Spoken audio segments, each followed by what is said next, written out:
Bonjour fidèles internautes, bonjour, je vous aime tous. Ezali Wabino Sephora Kings. Il y a Tindika TV, Mikolo pour la retrouver ngai na Tindika TV pour s'abonner et c'est juste votre bêta Tindika TV pour cause d'informations ezali précises, réelles na Tindika TV. Je vous aime tous. Tindika TV, number one.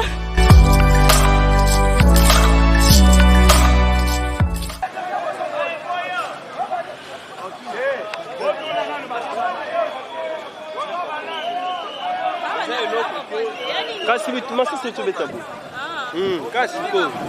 Tanga na oya boy bakimi. So bakimi lini.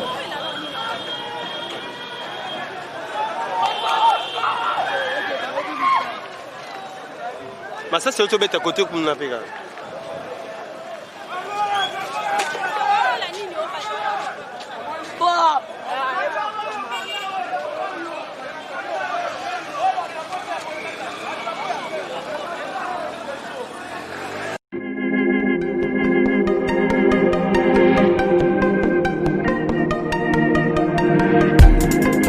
Après 25 ans d'expérience, eh oui, de 1995 jusqu'à ce jour, Elton Store, l'unique shop congolais de Londres, la Grande-Bretagne, il est Londres, et Zaliko ça la fierté à la communauté Nabiso, et surtout, il y a un homme d'affaires congolais sérieux dans la diaspora.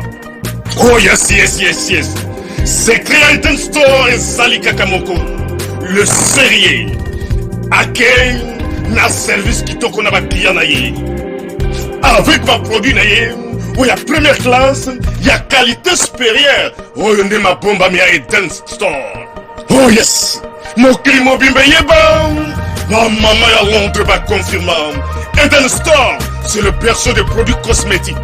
Il y a solo produits originaux. Et yes, les alipes perso y a produits alimentaires, naturels et organiques.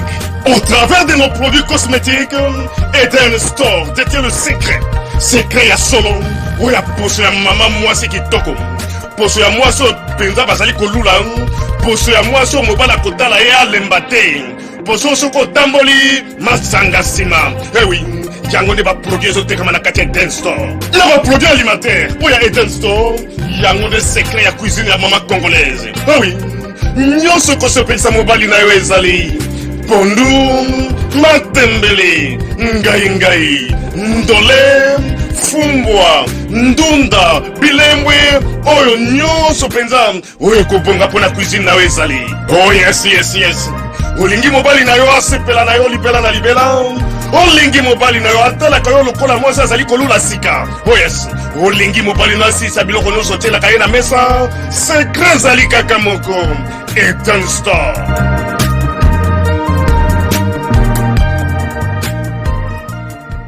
Bandeko balandi ya site sur internet ya Tindika télévision, c'est votre humble servante Sephora Kings. Oh bon message toujours comment on a kati ya Tindika télévision, tozali suko sala descente awa na esika tozali na parler du peuple, to moni bandeko ba parti ezali awa ba yeko boya to ko telemela ba député mususu ya ngambu ya FCC faki ba siéger awa ba poussana awa le ngambu ya parler du peuple. To moni bandeko ya UDPS na ba parti mususu bazali awa bazali ko telemela bango mais to moni pe susu bandeko mususu ya PPRD bazali ezali ko sala mbutu mwa bitumba milangi banzete ezali kobeta maawa na bagaz bino mo continue ko zo ba image la kati Tindika télévision na bosanité ba boss na papi Kelina Rifin Kisombe o bazwami na ngambu ya Angleterre na bosanité mon vieux Jano Ilanga depuis Londres mwana ngiringo ta solo mon vieux Jano Ilanga mwana Londres mwana ngiringo ta solo na bosanité pe ma fraise de partout be dit mwanze moté malida tango jema kindelo depuis Majesta pe na bosanité bande ko Tindika télévision bo continue ko yamba ba image mouvement o ezali ko leka et puis na ba réaction bandeko bazali awa la kati ya du peuple abanga.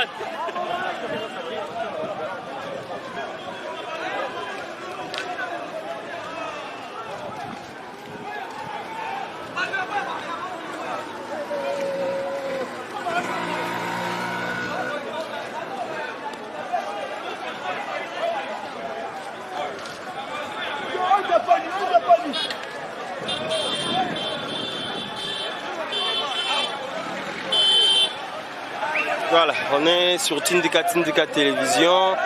On est en direct du Palais du Peuple. Là, vous allez voir, vous allez comprendre la image, Bandeko, Silibon, on passe sur le drapeau, ce que Nathalie Genza ECT. Tu as évité ce qu'ils allaient partir, parti politique, Nini, et puis Sikanda. Donc, il y a qui pendant la Puluna, tout le monde dit ça pendant Bandeko, Bazali Awa, tout le monde est basé pour 4 drapeaux.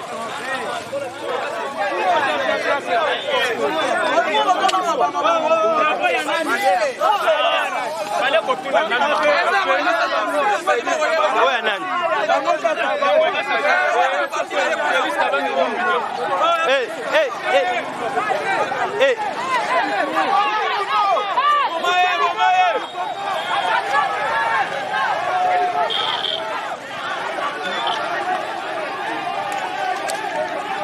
Comme Talibo, man.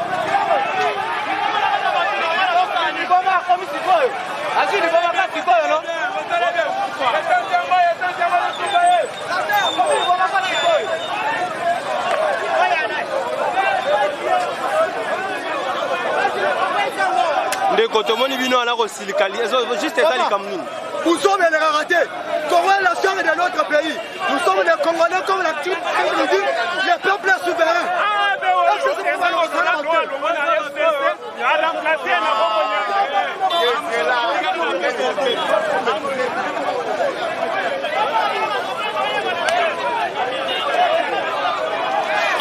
C'est là.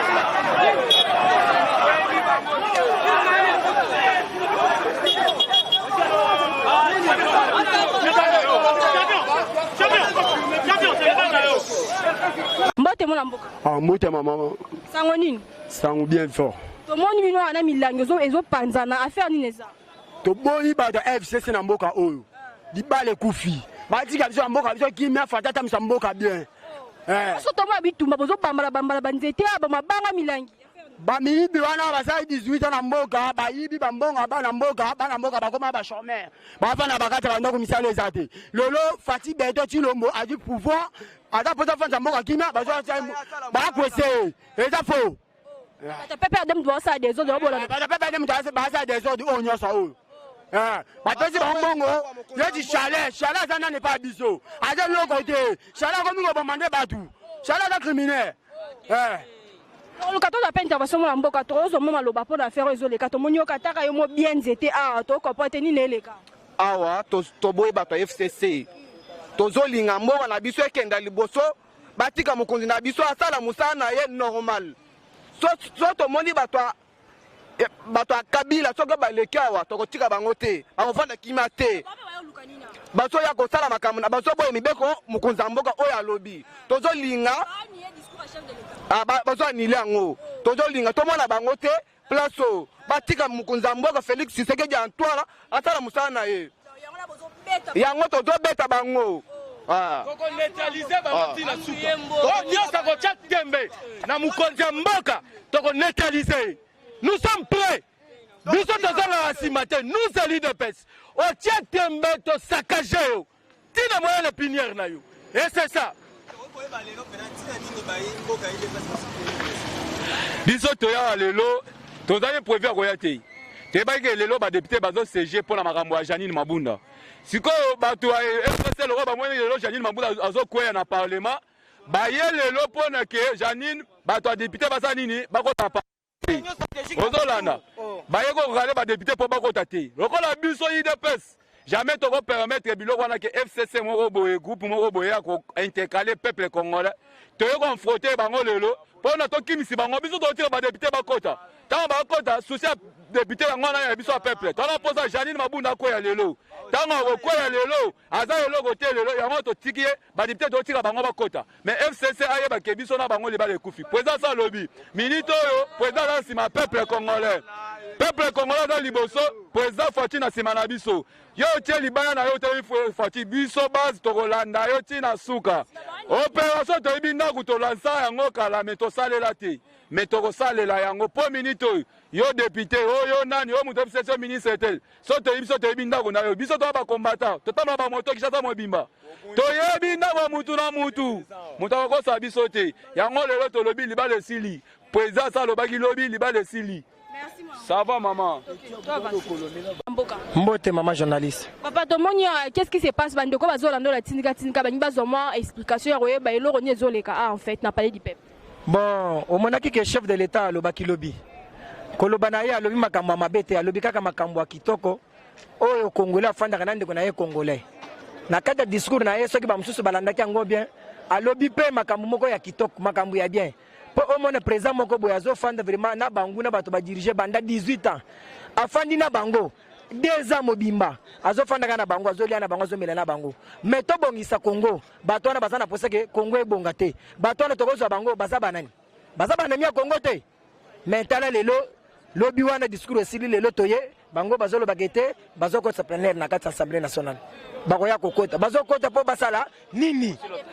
Ba député bazokota po basala nini? Bazokota po basala nini? Loko nazo bisaka bandeko nanga. Samedi tozalaki na kati assemblée nationale. Tobimaki na kati tozalaki na kati. Tobimaki 21h banda tokotaki banda 8h. Na Jean-Marc Kabunda na ba député nyonso bazana posa ke basala le peuple congolais musala. Tala kaka bazokota kana bakechi na bango bazofanda kana bakacha na mituko. Bazoboy ko pesa ka bakle po bafongola to déposer ka ba memo ba signer. Bazoboy 18h toyo ko mona Jeannette Kabila yeko kota. Ayoko lukanini. Bakendeke bazali déjà na aéroport baba jaba kende Lubumbashi. Barate bayoko zonga 18h bazokota na kati assemblée nationale. Bazotala secrétaire ya assemblée nationale a signé mikanda bazobisegete Jeannette Kabila zobise ni moko na telemi. Na ndenge ba bloquer ba sécuriser ba bengi général Kasongo. Aye po sécuriser vraiment secrétaire wan. Azobisege so limite te otika bana nayo bakotikala. Par rapport à makambo bato bandiko samse vital kamera ba chele poison. Ndelo ngale kale pas secrétaire wan. Poza clarté balingi ba chele poison bazina mikanda no sokotisaki wana batumbia ngo sote bakako bwa kango. Tozali déjà l'avantage te. Mais tozali que dimanche chef de l'état zoloba. Mais samedi bango bakota kia. Jeannette Kabila ko sala ni nakati. Mboko ezamboka na bango. Recensement ezoya. Bayabaki ke élection eza recensement ezoya. Bazala makasi bango bakozala makasi ko le peuple congolais te. Yo chedar ozoka ba machette. Oyo ko bomba peuple congolais. Village natal na bino za village natal ya bino za village natal wapi? Obi ko monango. Bozo kosa ba village natal ba carte électeur. Yo begete yo chedar oza mwana mboko. Na yo pe Lambert Mende mutetel. Ozape kana kacha kasa occidental. Makambo zo so na mayeli. Tozana bino toko chika bino te biso ba peuple congolais. Tozo kufa. Tindanga bako sisi biso nyonso. Tolelaki monika kitoko na kacha. Orosi mukendi. Tango bino bozalaki na pouvoir. Yo shadari. Opesa ki modoro de babotoli biso kora orosi mukendi. Aho. Na ngamba stade des martyrs. Et puis jour on peut perdre à peu près 15 combattants. Bakendaki na mort. Kaka pona likambo mutumoko. Bo lever biso makasi. Mais lelo bozo makasi. Boya kokolo bakete boko se plenaire na kati assemblée nationale. Bo sa na chef de l'état. Biso ba peuple ndé ba toponier. Oh ezanda kuna biso. Ezanda ba bato mususte. Oh ezanda kuna biso. Soki to lobi ka topeli sango moto ko pela moto to ko tumbango. Eza palé na biso. Eza palé na biso. Gouvernement eza ko tonga mususu. Mobutu nde muto togango. Soki to tumbiango ba ko tonga mususu akomba fachi. Keba na yo. Yo Kabila na Jeannette Kabila. Na Shadadi. Na yo pesa mi nani. Oh nani mokolo nani mongolo tele 50. Jean-Marie Kassam. Nazo regretter fort. Oza nani? Oza na mayele te. Ozatala liboso te, ozatala simate. Osambwe déjà. Pouvoir recueilli. Ba peuple congolais ba ko sepela, ba fonctionnaire mbongo na bango komata. Chef de l'État zola bele $200 comme 200,000 francs, 200,000 ndeni. A côté de mon assemblée nationale. Et $5,000 kita 85. 95 bino bozola baté et $5,000 zalata 145. Bozi papier bo fandeli, bozo fandela ngo pona nini po biso tonyo kama. Tozo futa banda kwa cher. Bomani biso banani. Mama, yebisa batwana. Po toza na pouvoir à état de droit. Soki ke toza na pouvoir à état de droit te un jour to ko betra bango opération to yebindako. To yebi bandako nyonso. Biso to rabana to tambula kama kolo. Lokola nazawa nazala président ngai anamo. Na président na vice président bango nyonso baza awo. Hein? Bato nyonso baza awo ya anamo. Baza awo. Bari de pes. Lokola to bundak. Ba di procureur baza awo. Ba parlementaire debout baza awo. Ba peuple congolais nyonso baza awo. Ba chuluke baza awo. Bato nyonso baza awo. Bato nyonso Jean-Pierre Memo baza awo. Ba ko sala nini? Ba moni ke te Congo ko tambula bongo te. Congo tambula ko tambula mabete.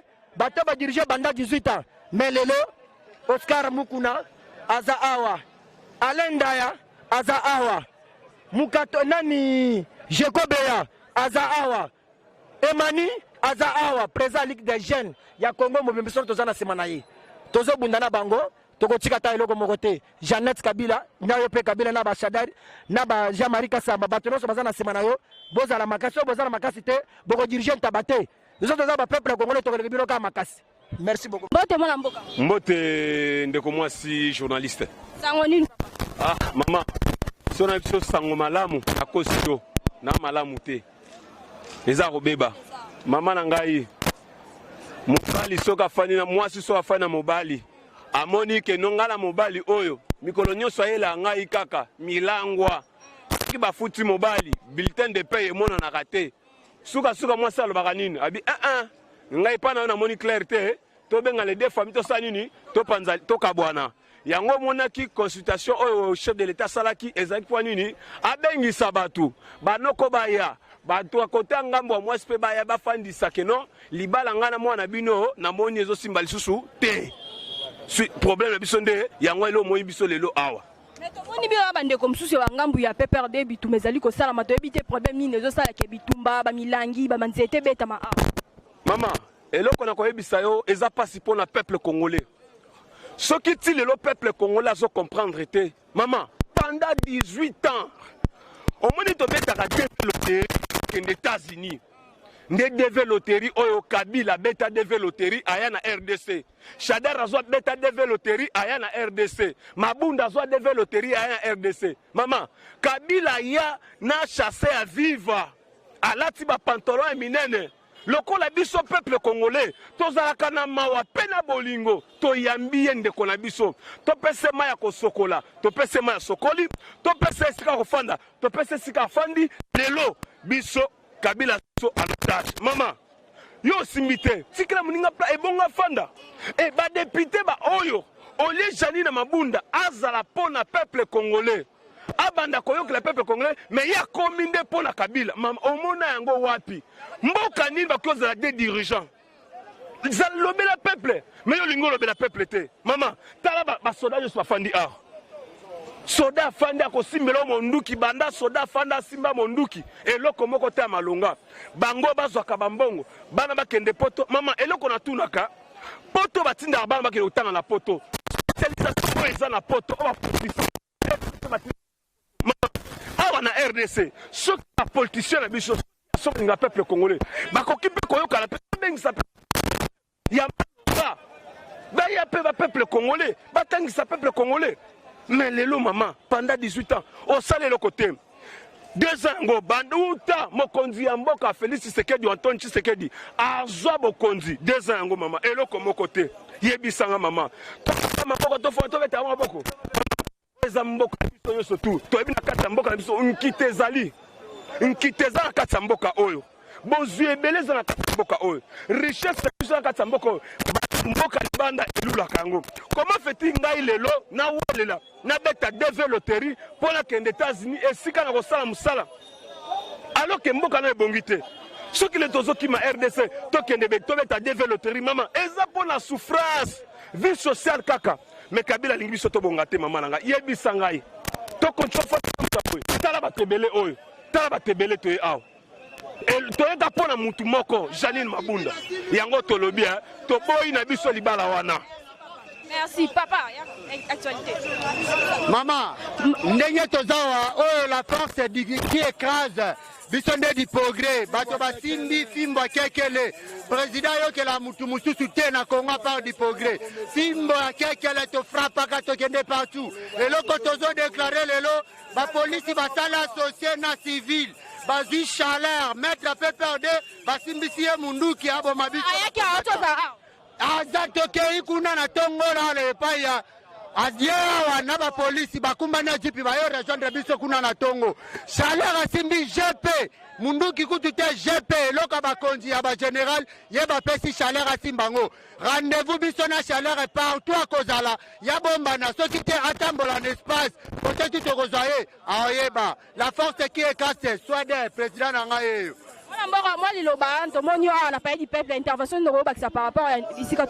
Merci beaucoup, maman journaliste. Les animateurs films qui est la force du progrès.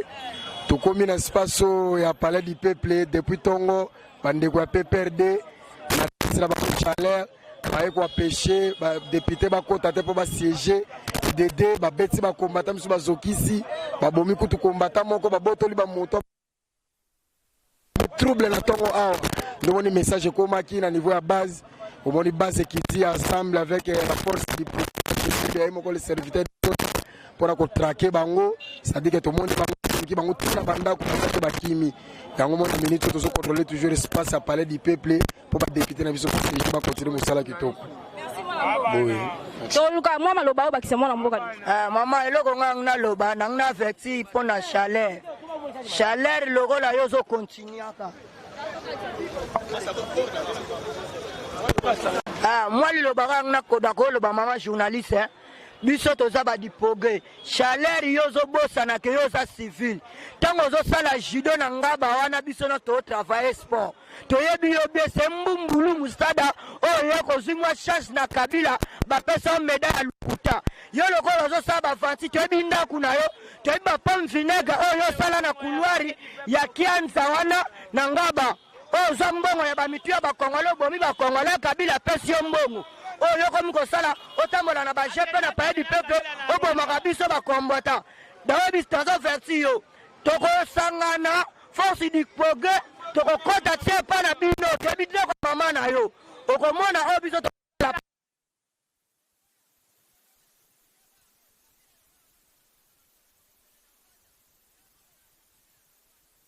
na Kongo pe na ngaba obiso to yebi mitolo na biso kuna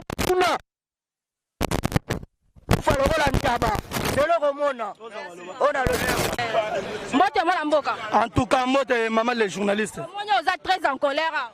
En tout cas, tu as une colère et bandoki oyo balingi Congo te.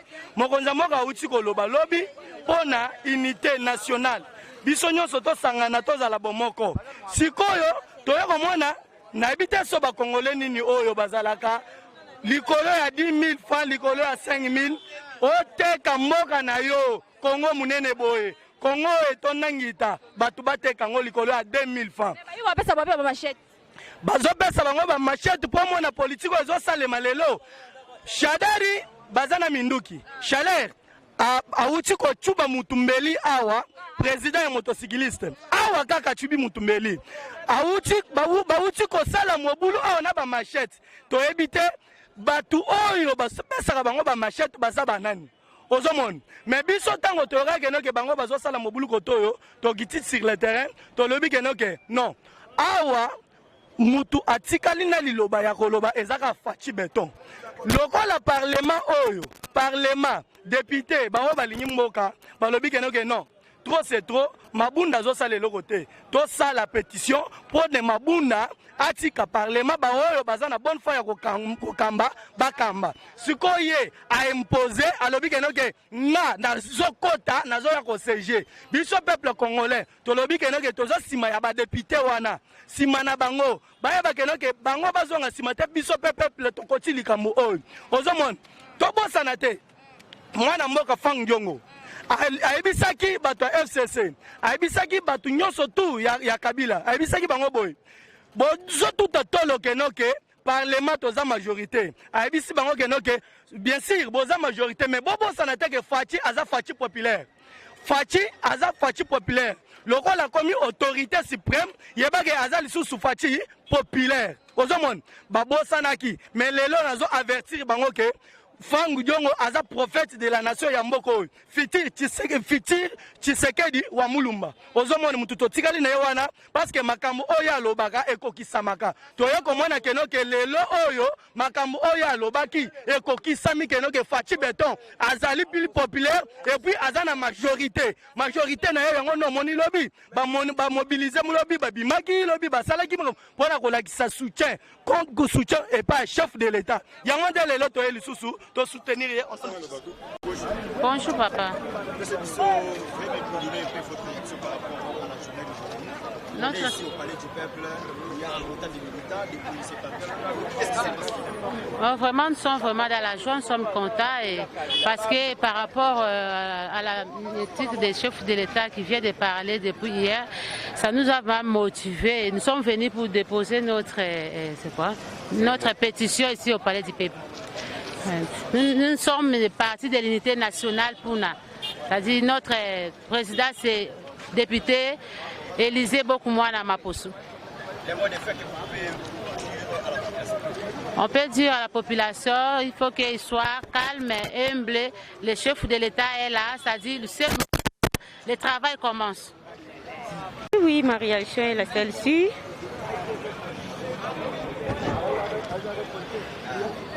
Voilà, je suis là au Palais du Peuple, toujours pour encourager les durs de la présidente de la République, Fatih Béton.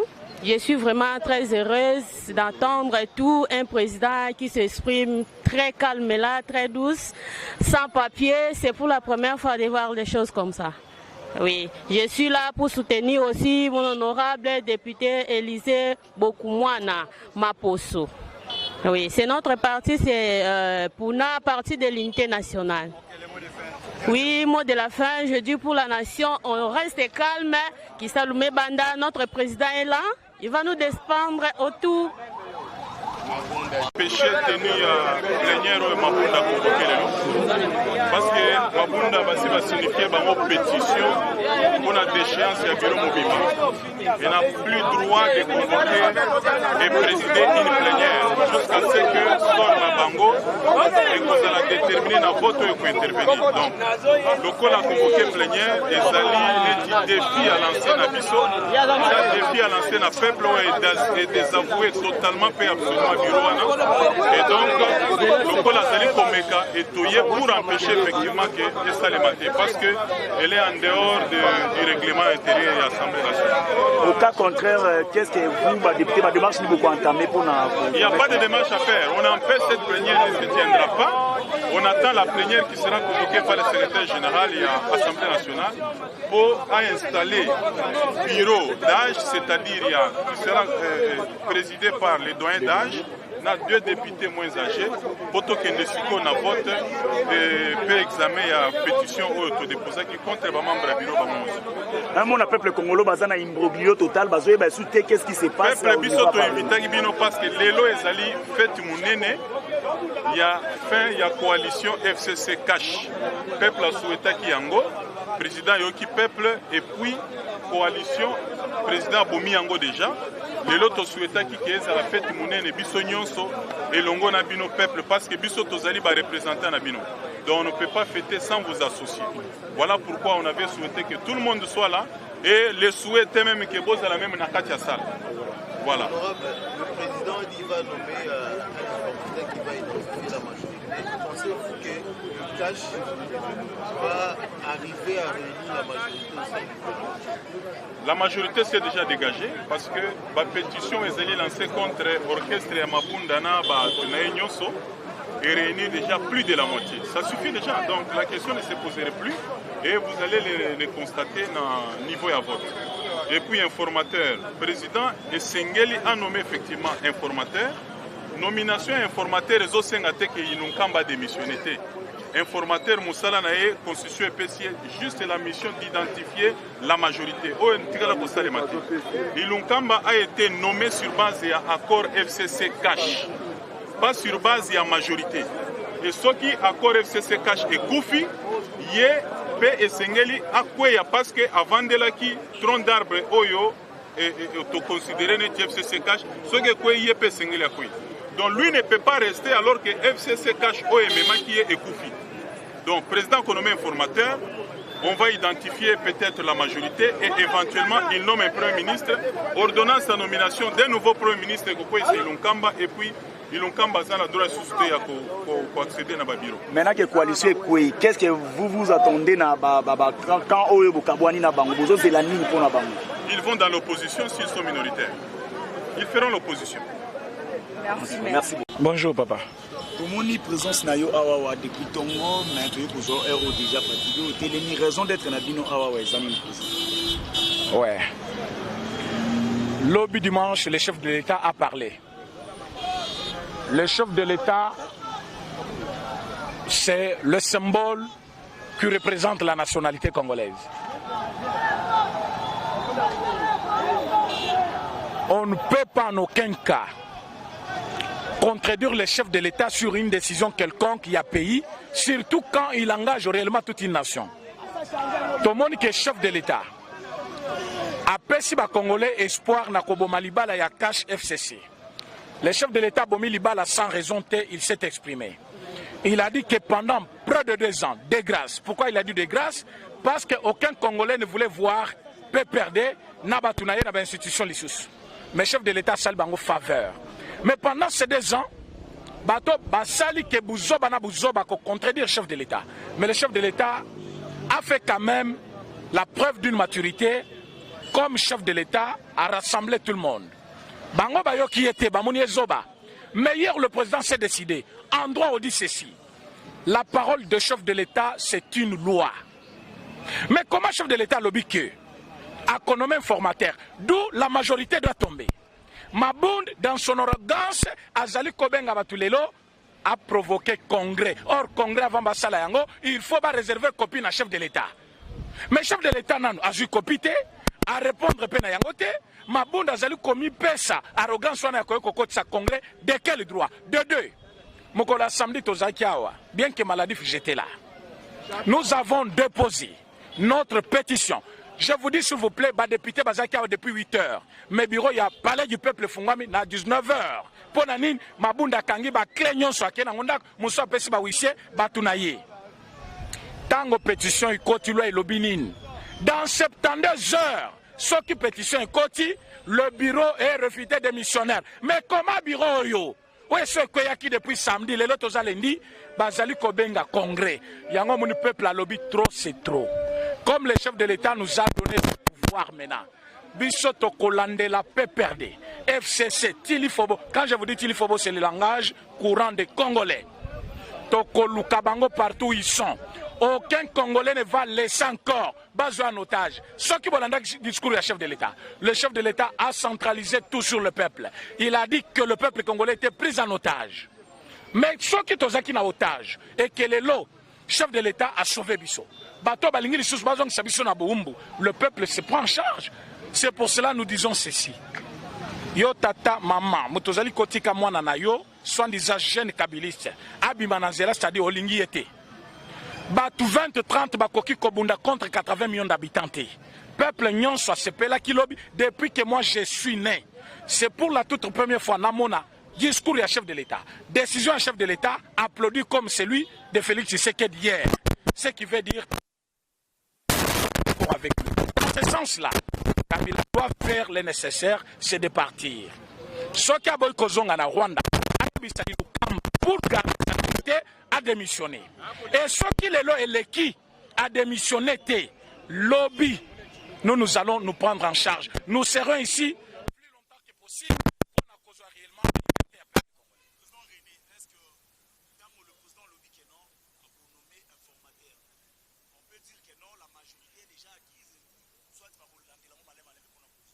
il a bien précisé. Moussala ya informateur, c'est identifier la majorité. Alors, dès lors qu'il a déjà présenté cette envie-là, il fallait aussi appeler la retenue. De 2, ce qui empêche Maputo de fonctionner, ce n'est pas le discours du chef de l'État, mais c'est plutôt la pétition. Oh, il y a des députés, Bakotsaki, qui déjà signé par plus de 250 députés, ce qui montre que majorité ya ba député c'est baboyi bureau ya Mabunda. Que la loi dit ce qui 72 heures pendant que pétition est déjà na kati ya bureau, c'est que bureau wana ekoki ko engager les soit ensemble. Mais imaginez-vous que pétition est côté samedi, les lots zali lundi, Mabunda zali ko convoquer pétition. Il viole pas seulement le règlement d'ordre intérieur, mais zali ko violer l'issous la constitution en son article 27.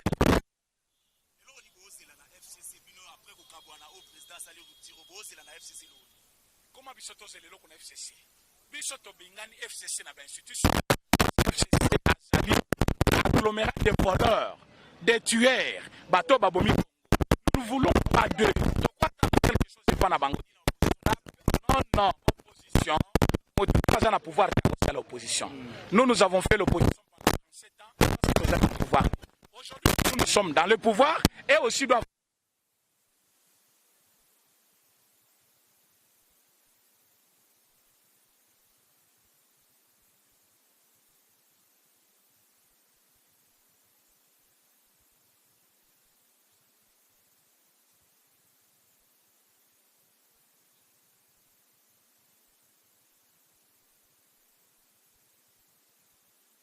Sabango Mbongo pour convaincre tout le maître, il y a peu perdu, il y a cash. Tu as vu ça qui est boy.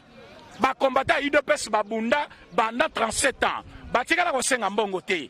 Okoki jamais ko senga biso to stopper sa mbongo pour que yo ya nanga muna biso. Lelo na moni awa eko bunda. Ce qui veut dire quoi? Ce sont les anti-valeurs. Comme bazaba anti-valeurs.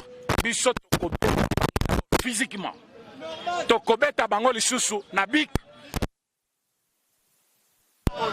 Nous avons représenté la situation comme un match de football où nous avons déjà gagné l'équipe et nous sommes en train de protéger notre but. Ah oui. Alors, Bango Bazoya, pour pas détruire soit gardien Nabiso, pour pas que Sabiya, Mouyibi. Alors, Biso Tokolinga Bongote, nous sommes là pour garder réellement le palais du peuple. Ce n'est pas le palais de Maboun. C'est le palais du peuple. Le peuple se prend en charge. Ce qui Bango Baboy, expression, il y a chef de l'État, Oezali, expression du peuple. Chef de l'État a dit que moi brèche dans le discours naïe. À l'obisson qui n'a eu majorité, n'a pas pensé parlement.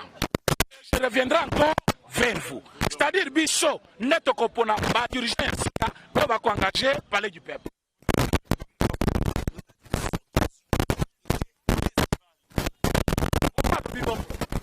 Nomination et informateur, c'est pour identifier la majorité. Alors, ce qui a accueilli, et que le député Moussouba Boy, il y a chef de l'État.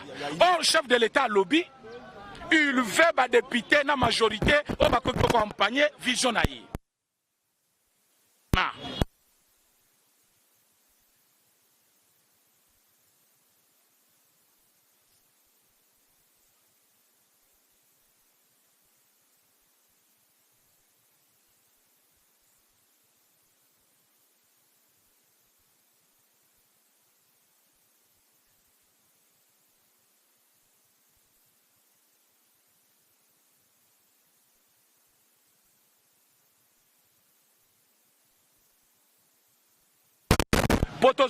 Dirigeant, c'est-à-dire député Moussoussou, il faut azonguer la peuple. C'est un discours qu'il faut expliquer encore beaucoup à des personnes. Pourquoi? Parce qu'il a parlé de tout ce qui concerne la nation congolaise. La nation congolaise est en danger, sous l'occupation rwandaise. Je vous dis, FCC est composé à 80% avec 2 Rwandais. Ils nous ont infiltrés même dans l'armée. Voilà pourquoi le chef de l'État a parlé de l'identification nationale. On va identifier une armée, civil, dans la police, pour te dire qui est congolais et qui ne l'est pas. Qui peut engager les Congos et qui ne peut pas l'engager. Ceux qui ont côté de l'armée, au commun à Batmoussou, Bazana via Malam, na Bazana via Mabé. C'est-à-dire quoi? Soba ebi ko azaka sayen, à cause de jamais fonction, à cause de jamais grade. Soba ebi ko azamutu mandaka, à cause de jamais boy. Donc, les